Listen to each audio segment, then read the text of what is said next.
Good morning, Mark Soderberg with ADM Investor Services with your morning ag market updates. Very quiet trade here in the overnight, now stretching into the morning. Corn right now is steady to a half better, steady to a half lower in the soybeans.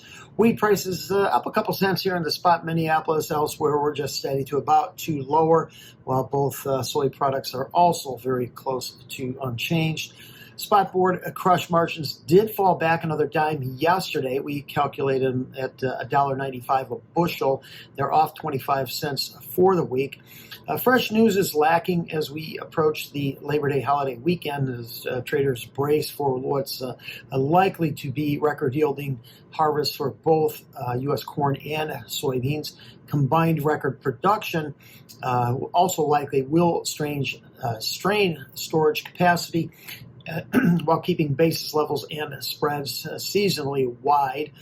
Delays in striking a deal with China has shortened the window this fall and early summer months where U.S. soybeans typically dominate global trade. Yesterday's EIA report showed ethanol production last week at 315 million gallons. It was unchanged from the previous week and a year ago. Ethanol stocks did dip to 22.5 million barrels. That was at the low end of expectations and the lowest level now in nearly 10 months. Production runs typically slow down in this kind of August-September timeframe as the summer driving season comes to an end. I would expect production rates to rebound quickly this fall. Profit margins or production margins right now have improved steadily with the lower costs of both corn and natural gas. Scattered rains in and around the Great Lakes region overnight into this morning with some heavy showers in the central and southern plains in Kansas and Oklahoma, gradually shifting south and east into the Delta and the Gulf Coast region. Still not much rain being offered for Missouri, southern Illinois, far western Kentucky, and Tennessee, along with northeastern Arkansas. And this is an area that has turned dry in recent weeks, with the late season stress likely to prevent soybeans from reaching their full yield potential. I suspect December corn will head into the 3-day weekend somewhere in this 4 to 410 area. The London Stock Exchange Group, they're forecasting U.S. corn production at 16.32 billion bushels.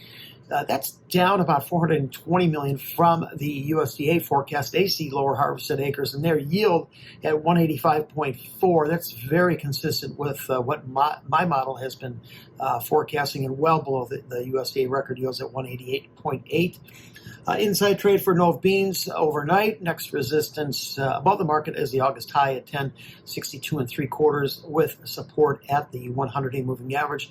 That comes in at 10.28. Support for spot oil also at its 100-day moving average at 51.39. Set meal that just seems to be clinging to its 100-day moving average as well this morning at 290.50.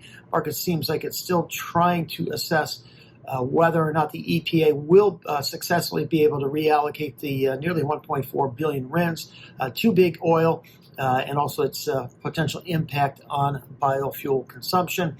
We do get June biodiesel, renewable diesel production capacity and feedstock data from the month of May. That comes out tomorrow. New low for the week in September, Chicago wheat overnight. Support is at its contract low from earlier in the month at 494.5. Inside trade for both Kansas City and Minneapolis after both had fallen to fresh contract lows yesterday. Argus Media, they are the latest ag consulting group to raise their Russian wheat production forecast at 86.1 million metric tons. It was up 1.3 from their forecast in June and well above the USDA estimate at 83.5.